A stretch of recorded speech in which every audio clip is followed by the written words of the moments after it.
Hey there guys, what is up? In this video, we are going to show you how you can play against bots in chess.com. Now, if you want to practice before you play against other players, aside from practicing against yourself on the analysis option, you can actually play against bots in chess.com. Now, to do so, of course, you need to be signed into your account. And once you're logged in, you want to hover your mouse on the left-hand side, hover play, and you're going to have options here. There's going to have an option that says play bots. This is the second option, right?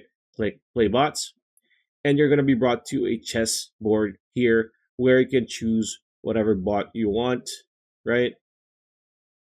And then you can either choose you want to start first, so you can get white, or you can get black and let the bot make the first move or be the first player to move. So click play.